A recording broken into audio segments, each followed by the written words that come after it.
Scattering of light. Scattering of light का मतलब होता है लाइट का स्कैटर कर जाना, मीन्स फैल जाना। ठीक है, उसी का एक एग्जाम्पल है, दैट इज टिंडल इफेक्ट। ये आप लोगों ने क्लास 9th में भी पढ़ा है। Scattering of light by particle in its path. अगर किसी रास्ते में कहीं से कोई लाइट आ रही है, उसके रास्ते में जितने भी पार्टिकल्स हैं, अगर वो लाइट को स्कैटर कर देते हैं तो हमें वो रास्ता दिखाई देने लगता है। ठीक है, उसको हम कहते हैं टिंडल इफेक्ट। ठीक, जब हमारा इसका टिंडल इफेक्ट के दो एग्जाम्पल और हैं। एक कमरा है, उस पूरे कमरे में धुआं भरा हुआ है और एक छोटे से छेद से हम उसमें कोई भी लाइट अंदर डाल रहे हैं, तो क्या होगा, जिस रास्ते से वो लाइट जाएगी वो रास्ता हमें पूरा विजिबल हो जाएगा।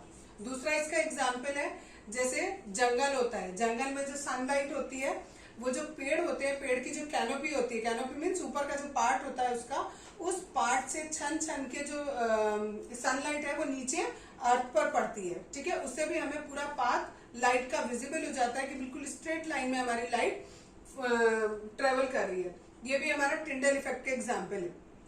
दो एग्जाम्पल मैंने आपको बताया, ये क्वेश्चन पेपर में पूछा जाता है कि टिंडल इफेक्ट क्या है और उसके दो एग्जाम्पल बताइए। ठीक है, अच्छा, जो बहुत छोटे पार्टिकल होते हैं वो ब्लू कलर की लाइट को स्कैटर करते हैं। हमें पता है जो सनलाइट होती है उसमें कितने 7 कलर्स होते हैं। ठीक है, तो जो बहुत छोटे पार्टिकल्स होते हैं वो ब्लू कलर की लाइट को स्कैटर करते हैं और जो बड़े होते हैं वो रेड कलर की लाइट को स्कैटर करते हैं। इसी वजह से जो हमें स्काई होता है वो भी कैसा दिखाई देता है, ब्लू कलर का दिखाई देता है, क्योंकि जो हमारा एटमॉस्फेयर है, उस एटमॉस्फेयर में जितने भी एयर के पार्टिकल्स हैं वो कैसे हैं, जितना आप ऊपर जाते रहोगे वो सारे के सारे पार्टिकल्स जो है वो फाइन होते रहेंगे, यानी छोटे होते रहेंगे। तो वो किस लाइट को स्कैटर करेंगे, ब्लू कलर की लाइट को स्कैटर करेंगे, क्योंकि यहाँ मैंने बताया very fine particle scatter mainly blue light. इस वजह से हमें आसमान नीला दिखाई देता है। इसी के नीचे एक और है, जितने डेंजर सिग्नल बनाते हैं, लाइट के जितने भी सिग्नल बनाते हैं, रेड लाइट रेड कलर के बनाते हैं।